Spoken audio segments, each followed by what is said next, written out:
औज़ु बिल्लाहि मिनश्शैतानिर्रजीम बिस्मिल्लाहिर्रहमानिर्रहीम। आज हम इस वीडियोज़ में चैप्टर नंबर 4 में जो 4 केस यूज़ हो रहे हैं उनके बारे में बताएंगे। इस वीडियोज़ को हमने पहले भी तैयार किया, लेकिन उस वक्त हम इसको अपलोड नहीं कर पाए। तो अब हमने ज़रूरी समझा कि बच्चों को कुछ उलझन होती है कि केस 1 क्या है, केस 2 क्या है, केस 3 और केस 4 क्या है। इसके बारे में जानने के लिए हमने इस वीडियोस में जो हैं ये 4 केसों को लिखा है कि आप इन 4 केसों को अच्छे तरीके से समझ लें। कोई टेक्निकल बात नहीं करेंगे कि आपको बात समझ ना आए, सीधी सी बात, जैसे हम कहते हैं कि देसी ज़बान में आपको समझाने की कोशिश करेंगे कि आपने किस तरह जज करना है कि ये केस कौन सा है। तो अब हमने ये 4 केसों में कुछ हमने लिखे हैं। तो हमारे पास केस 1 में हमारे पास है 4x + 2 divided by x + 2 into 2x + 1 -1। तो हमने डिनोमिनेटर को देखना है। डिनोमिनेटर में हमने ये देखना है कि ये फैक्टर कैसे हैं। तो सीधी सी बात है कि केस 1 वो वाला केस होगा जिसमें हमारे पास ये फैक्टर जो हैं सिंपल से फैक्टर होंगे, और जो 2 फैक्टर हैं या 3 फैक्टर हैं वो 2 हैं 3 हैं, जितने भी हैं वो एक दूसरे से डिफरेंट होंगे, यानी मुख्तलिफ होंगे। मुख्तलिफ होने से मुराद जैसे कि ये हमारे पास x + 2 है तो यहाँ x - 1 भी हो सकता है, x + 3 भी हो सकता है, x - 3 भी हो सकता है, यानी डिफरेंट होंगे। ये 2 हमारे पास जो फैक्टर हैं ये दोनों डिफरेंट हैं। और दूसरी बात कि ना तो x पर स्क्वायर है ना होल पर स्क्वायर होगा, बिल्कुल सिंपल फैक्टर्स कहने से मुराद ये है कि बिल्कुल सिंपल होंगे, उनके ऊपर यानी होल पर स्क्वायर नहीं होगा, x पर स्क्वायर नहीं होगा, कहीं भी स्क्वायर नहीं होगा। सिर्फ आप कह सकते हैं कि इस तरह के फैक्टर होंगे। हम आपको सामने लिख कर बता देते हैं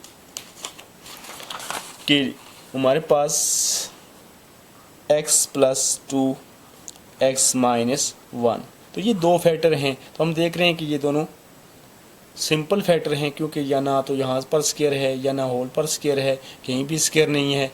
और देख रहे हैं कि ये दोनों एक जैसे भी नहीं हैं। तो समझ लें कि ये हमारे पास केस 1 है।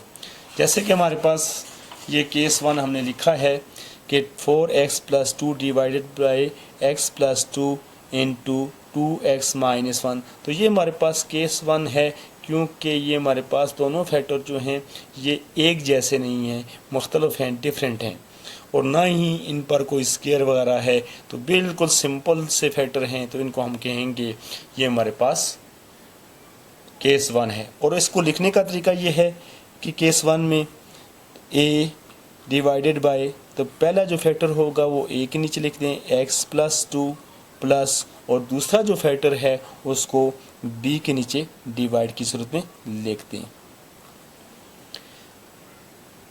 अब हमारे पास क्वेश्चन में इक्वेशन भी आ जाती है, यानी क्वाड्रेटिक इक्वेशन आ जाती है। उसमें से आपने फैक्टर बनाने हैं। जब फैक्टर बनाएंगे तो देखेंगे कि ये फैक्टर जो हैं बिल्कुल पहले केस की तरह मैच कर रहे हैं, तो आप समझ जाएं कि वहाँ पर जो है केस 1 यूज़ होता है। तो इसी तरह जैसे हमारे पास 4.1 का क्वेश्चन नंबर 1 है तो उसमें हमने फैक्टर बनाने होते हैं। इसी तरह क्वेश्चन 2 में फैक्टर बनाने होते हैं। इसी तरह क्वेश्चन 3 है, उसमें भी हमने एक फार्मूला है। यानी हमारे पास, आप इस बात को भी गौर से समझें कि आपको हमने कहा कि सिंपल से फैक्टर हों।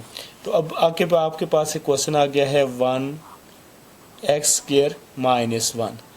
अब कहें कि ये तो हमारे पास सिंपल फैक्टर नहीं है, तो यहाँ पर तो स्क्वायर आ रहा है। लेकिन आप गौर से देखें तो ये हमारे पास एक फार्मूला बनता है। तो इस फार्मूले को ओपन करेंगे तो हमारे पास 2 फैक्टर आ जाएंगे। दोनों फैक्टर हमारे पास सिंपल आएंगे। ये देखें 1, तो ये x² - 1 का भी स्क्वायर ले लें तो हमारे पास ये इस फार्मूले में आ जाएगा a² - b²। अगर a² - b² हो तो इसको हम ओपन करते हैं a - b into a + b, यानी एक बार इसको माइनस में एक बार इसको प्लस में लिखते हैं। तो यही बात यहाँ पर है, तो हम इसको लिखेंगे x - 1 इंटू x + 1। तो अब देखें ये सिंपल फैक्टर बन गए हैं। अब जब भी क्वेश्चन को देखें तो आपने अगर उसके फैक्टर बनाने हैं, फैक्टर बनाने के बाद उनको जज करना है कि ये हमारे पास सिंपल फैक्टर हैं या इन फैक्टर पर होल पर स्क्वायर है या किसी वेरिएबल पर स्क्वायर है, वो बात की बात है। जब तक आपने फैक्टर नहीं बनाए उस वक्त तक आपको पता नहीं चलेगा ये केस कौन सा है। उस फैक्टर बनाने के बाद आपको उसको केस के अंदर लिखना है। अब जाते हैं हमारे पास केस 2 की तरफ। केस 2 में हमारे पास रिपीटेड फैक्टर होते हैं। रिपीटेड फैक्टर से मुराद है कि ये एक देखें, एक फैक्टर तो हमारे पास x है, दूसरा फैक्टर हमारे पास x-3 है। ये x-3 दो बार है, एक बार नहीं है, क्योंकि x-3 होल स्क्वायर है तो x-3 जो है हमारे पास दो बार है। तो ये रिपीट हो रहा है, यानी एक नहीं दो बार लिखा गया है। यानी इसको हम इस तरह समझते हैं कि ये हमारे पास केस में लिखा है 2x-1 x-1 होल स्क्वायर है या x-3 होल स्क्वायर है। तो ये दो बार लिखा गया है। इसको हम इस तरह भी लिख सकते हैं 2x-1 x, तो ये हमारे पास इसका स्क्वायर है, तो इसको आप लिख सकते हैं x-3 x-3। तो इस स्क्वायर को हमने इस सूरत में लिख दिया है। तो अब देखें कि ये रिपीट हो रहा है, तो रिपीट हो रहा है तो हमने वापस स्क्वायर उसी तरह लिख देने हैं, फिर स्क्वायर को नहीं हटाना। वैसे रिपीट ना हो रहा होता तो हम जो है इस फार्मूला ओपन करके कोई और फैक्टर बन रहे होते तो हम ज़रूर बनाते, लेकिन हमने इसको ओपन किया यानी इसको दो बार लिखा तो ये दोनों हमें एक जैसे नज़र आ रहे हैं, यानी रिपीटेड हैं। तो हमने फिर वापस उसको उसी सूरत में रहने देना है। तो ये हमारे पास केस 2 है। तो आप देख रहे हैं कि ये हमारे पास रिपीट हो रहा है। इसको हम कैसे लिखेंगे? ये a जो पहला फैक्टर है, चाहे x की सूरत में है तो x लिखेंगे, प्लस b के नीचे डिवाइड क्या लिखेंगे? ये ब्रैकेट्स के अंदर जो लिखा है, ब्रैकेट्स के अंदर क्या लिखा है? x-3 प्लस, और c के नीचे कौन सा चीज़ डिवाइड होगी? ये पूरे का पूरा होल फिगर यानी x-3 होल स्क्वायर। तो इसको इस तरह लिखा जाएगा। बाज़ औक़ात ऐसा होता है कि हमारे पास ये 2x-1, तो ये x की जगह इस तरह भी हो सकता है कि यहाँ लिखा हो x-3 होल स्क्वायर और x+1 जो है ये फैक्टर बाद में लिया हो। आप इसको दो तरीके से लिख सकते हैं। एक ये है कि इसको तरतीब के लिहाज से पहले ले जाएं, इसको बाद में ले जाएं। अगर नहीं ले जाना चाहते तो ये x-3 जो है ये a के नीचे लिखें, यानी ब्रैकेट्स के अंदर जो लिखा है इसको a के नीचे लिखें x-3, प्लस b के नीचे जो है हमारे पास ये पूरे का पूरा whole figure x-3 whole square, plus, और ये तीसरा फैक्टर जो है ये c के नीचे। अब बाज़ लोग ये सवाल करते हैं कि अगर हम इसको x+1 को पहले लिख लेंगे तो a के नीचे तो हमारे पास x+3 आ जाएगा या x+1 आ जाएगा, और c के नीचे जो है x-3 या x-3 होल स्क्वायर चला जाएगा। भाई ये a b c जो हैं ये नॉन कांस्टेंट वैल्यू हैं, यानी ये तो हमने वैल्यू फाइंड करनी है। तो हमारे पास कोई भी वैल्यू आए तो हम यहाँ पर इन a की वैल्यू आ गई, b की आ गई, c की आ गई, नीचे जो इनके डिनोमिनेटर हैं जो भी आते हैं ऊपर हम वैल्यू लिखेंगे। तो वो हमारे पास पार्शियल फ्रैक्शन से मुराद ये है कि इन तीनों को हम जब ऐड करें तो वापस जो है हमारे पास यही फ्रैक्शन आ जाए, यानी हम एक फ्रैक्शन के दो या दो से ज़्यादा जो पार्ट बनते हैं उसको हम पार्शियल फ्रैक्शन कहते हैं। तो वही पार्ट जो हैं सॉल्व होकर वापस वही फ्रैक्शन बना देते हैं। तो ये वैल्यू जो हैं a b c जो हमने लिखा है ये तो कांस्टेंट नॉन कांस्टेंट वैल्यू है जो हमें मालूम नहीं है, वो मालूम करना है। तो चाहे इधर हो चाहे इधर हो चाहे इधर हो तो उससे कोई फ़र्क नहीं पड़ेगा, क्योंकि हमने इन्हीं तीनों फ्रैक्शनों को बराबर वापस सॉल्व कर दें तो वापस ये बनता है जब इनकी वैल्यू फाइंड हो जाए। तो ये हमारे पास केस 2 था। अब हमारे पास केस 3 की बारी आती है। केस 3 में हम किस तरह जाएंगे? तो केस 3 में हम देख रहे हैं कि ये एक तो हमारे पास सिंपल फैक्टर है x+2, यानी इस तरह भी हो सकता है जैसे ये x है, ये x+2 यानी x फैक्टर हमारे पास इस तरह है। दूसरा हमारे पास x² + 1 है, यानी अब हमारे पास ये वेरिएबल के ऊपर जो है बी पावर दी हुई है, होल पर पावर नहीं है, वेरिएबल पर पावर है। तो इसको कहेंगे कि ये हमारे पास केस 3 है कि सिंपल फैक्टर भी साथ हो ना भी हो सिंपल फैक्टर, तो ये एक्स स्क्वायर प्लस 1 यानी इस शक्ल में लिखा हुआ कोई भी क्वेश्चन जो है वो हमारे पास केस 3 में होगा। इसको हम कैसे लिखेंगे, ए डिवाइडेड बाय ये एक्स प्लस 2 जो है पहला फैक्टर है तो ए के नीचे आ जाएगा। अब हम देख रहे हैं कि ये एक्स स्क्वायर प्लस 1 है, यहाँ पर स्क्वायर है, तो अब हम देखेंगे कि ए के बाद हमारे पास दो कौन से वैल्यू फाइंड करनी है, एक है बी और सी, तो उसको हम ऐसा लिखेंगे बी एक्स प्लस सी और नीचे डिवाइड कर देंगे एक्स स्क्वायर प्लस 1।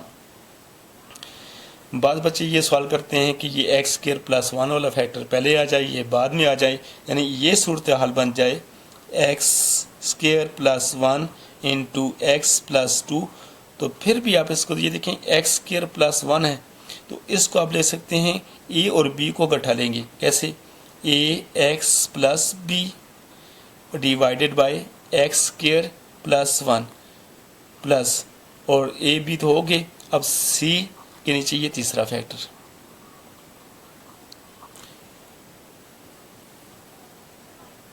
अब हमारे पास बास क्वेश्चनों में हो सकता है कि दोनों फैक्टरों पर स्क्वायर हो, यानी ये 1 x square plus 1 x square plus 2, तो यहाँ भी स्क्वायर है यहाँ भी स्क्वायर है, तो हम इसको कैसे लिखेंगे, तो ये ए बी को A X plus B divided by ये वाला फैक्टर लिख लें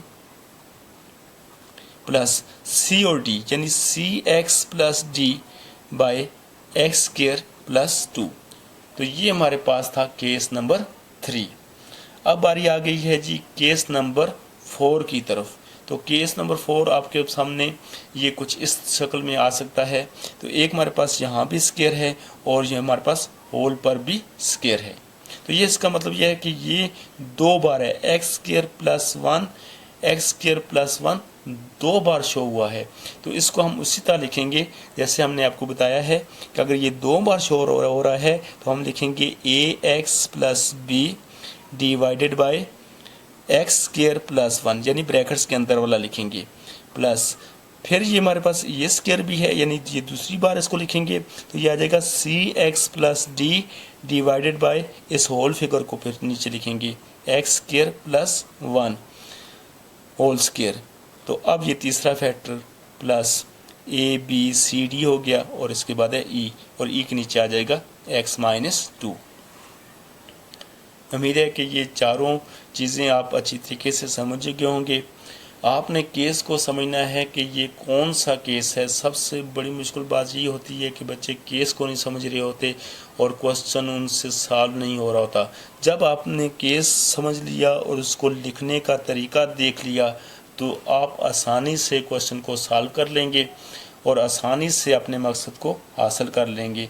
अगर आप केस को नहीं जान पाए तो आप उसको लिख नहीं पाएंगे, क्योंकि आपने इब्तिदा में से क्वेश्चन को लिख लिया, केस में लिख लिया, तो उसके बाद तो स्टेप बाय स्टेप उसको सॉल्व करना है, फिर तो कोई मुश्किल बात है ही नहीं। उम्मीद है कि ये वीडियो आपको पसंद आएगी। अगर आपको कोई मसला हो तो आप हमसे रब्ता करें, हम आपकी उलझन दूर करेंगे। अगर आपको ये वीडियो पसंद आई है तो इसको सब्सक्राइब शेयर लाइक ज़रूर करें और अपने कमेंट्स से हमें बताएं कि आपने इससे कितना फ़ायदा उठाया। Thank you.